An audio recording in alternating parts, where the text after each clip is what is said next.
This is Mexico City's metro, and if you look closely, it doesn't look like other trains. And that's because underneath this carriage are tires, actual rubber tires, which got me thinking, why would one of the busiest underground railways in the world be running on technology designed for cars? And doesn't this add unnecessary expense and complications like tire wear?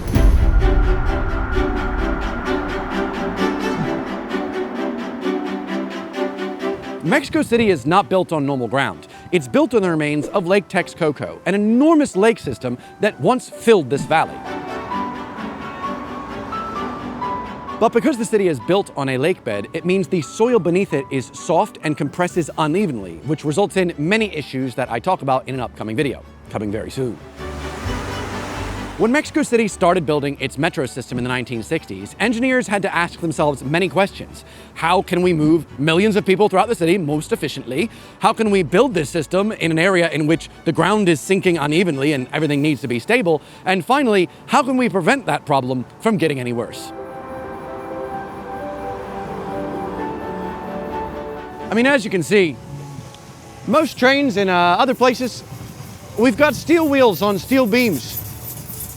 It is a little bit loud, a little screechy, sure, but I mean, there's a lot less wear and tear. And look, another one's just coming on by.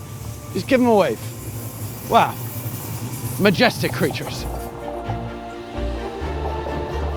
Steel wheels on steel rails are incredibly efficient. That's why trains like the DLR behind me still use them.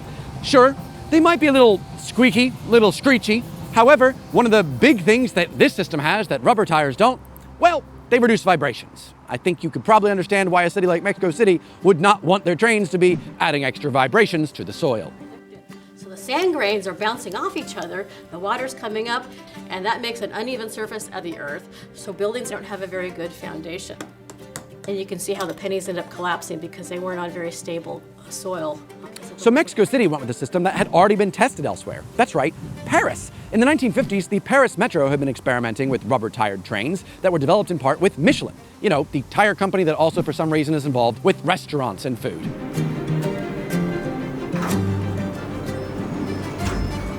The thing about rubber tires is they provide better grip, which means that accelerating and braking is much smoother, especially for the passenger, and it also means that there's less screeching on the curves and fewer vibrations.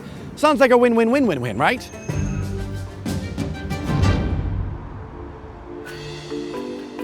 The CDMX Metro officially opened in 1969, and with the inauguration of Line 1, it became the second ever metro system in the world that had rubber-tired trains. But the weird thing is, given that one of the main goals of using rubber tires is to reduce vibrations over the steel-wheeled system, you might be surprised to hear that, well, the system in Mexico City also has steel wheels. It's just they have a very specific use case. The rubber tires run along special rollways, but there are also conventional steel rails in the middle. Those steel wheels help with switching, guidance, and backup if a tire fails. It's not really like a situation of if a tire fails, but when. And that's the main issue with this system, depending on who you ask.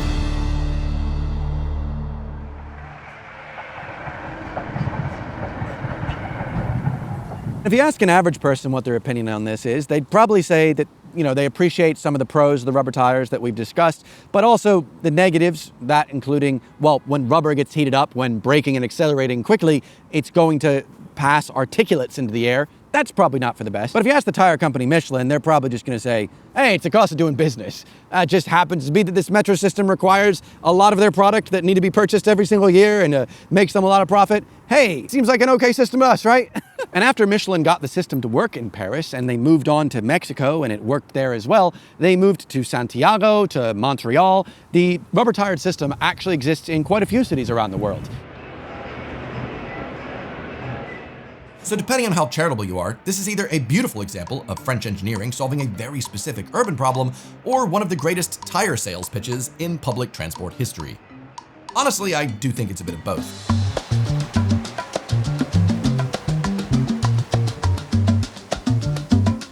But the thing is, every single carrier wheel, i.e. the wheels that carry the weight of the train, these cost over 20,000 Mexican pesos each. That's about 1,000 pounds. As of January 2025, the Mexican Metro just signed a whopping 90 million peso contract with Michelin to supply them with 3,000 carrier wheels. That's just enough for 1 year. What's 90 million Mexico pesos in GBP?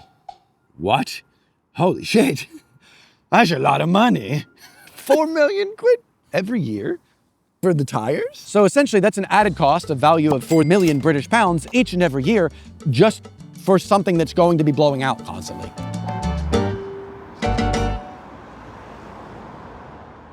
When I first saw these tires in the trains in Mexico City, my first thought was obviously, why the heck would anyone put tires on a train? But then the more I learned about it, the more I was like, okay, maybe this is just a different system with its own set of pros and cons. But as I've now ridden many of the trains in Mexico City, I want to say, I think the benefits to the consumer are a bit overstated, especially when it comes to how smooth the experience can be.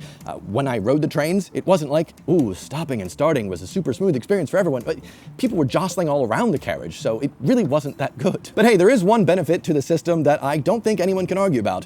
It is a very quiet experience, especially compared to London's Jubilee line. Though I think that's a low bar to clear, but a bar cleared nonetheless. And even the DLR behind me. I mean, can you hear that? It's not too loud, right? That's the DLR. Otherwise, hope you've enjoyed this bit of a short one from me, and hopefully I'll see you back on my channel next Sunday. Goodbye. Never stop in these trains, eh? Rubber? I barely know her.